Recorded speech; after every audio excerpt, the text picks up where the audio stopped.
end, the plans that he had put together weren't anything of what we wanted. And we realized we had to go elsewhere. So we rehired, or not rehired, but hired a different person who I knew from growing up, and created what we have here. So he did it in as quick a fashion as he could, at a pretty decent price, but super pleased with the change and glad we made the decision to kind of move away from the first guy. I did a lot of the demo, tearing down the walls, kind of gutting this place, just leaving, basically the load-bearing wall and some 2x4s so it wouldn't, collapse. But I did kind of, I'd say 85 to 90% of it.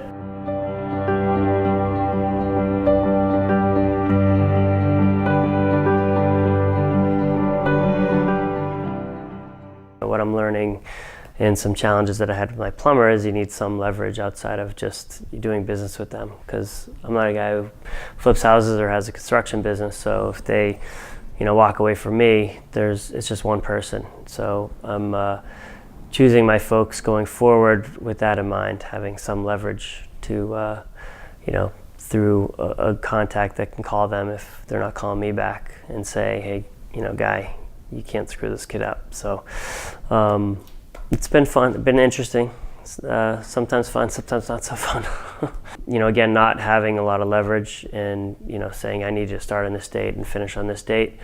As a homeowner and not being a GC, everything has been delayed. Now we've been working with our plumber. It's been an interesting sort of challenge with him. He's asking for a lot of money up front, more than I think other plumbers have or that we've been advised to give. So and he doesn't exactly show up when he says he's going to, or pick up the phone. Rob was ready to take legal action. I mean, he has a lot of our money and he's not doing the work. My dad's a plumber, so my dad looked him up and found out that according to my dad, he's a sleazeball. So when I found that information out a few days ago, I was even more freaked out that he was just gonna screw us over completely.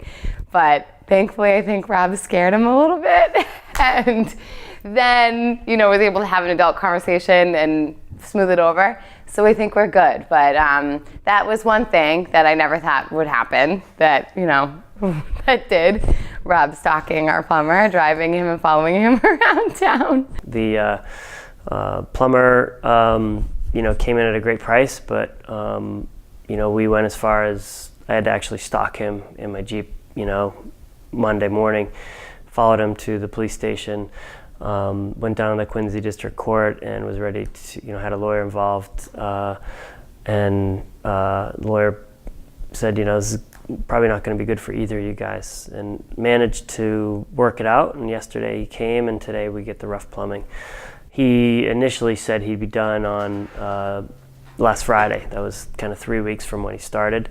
So there was just a misunderstanding, call it, and he's on track, for the most part. And we're on working terms again for now. So we should have the inspection done by today so the installation can come in on Friday. So that's where we're at currently in this moment. A little bit of a scary past couple days. Last time we talked, I was probably thinking we'd be in here by, April. That soon became a far-fetched, idea. So we're hoping September. The way I've plotted it out in an ideal world is September 1st we should be able to move in. I'm trying to do what I can to get the job moving forward. So, we're still crossing our fingers. There is some wiggle room within July and August that might allow us to still get in here. If I can, it's all going to be on my shoulders to manage the job over the next couple months. So, that's my kind of personal goal, is to have a September 1 move in.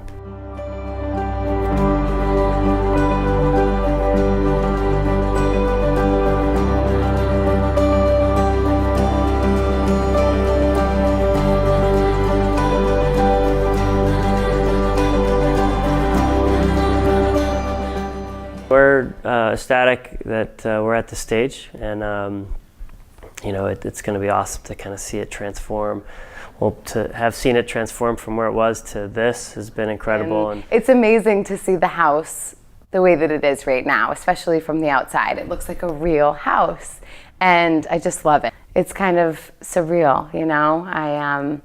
We can't wait to get in the house and start living here and make it our home. And I'm so excited to have this documented.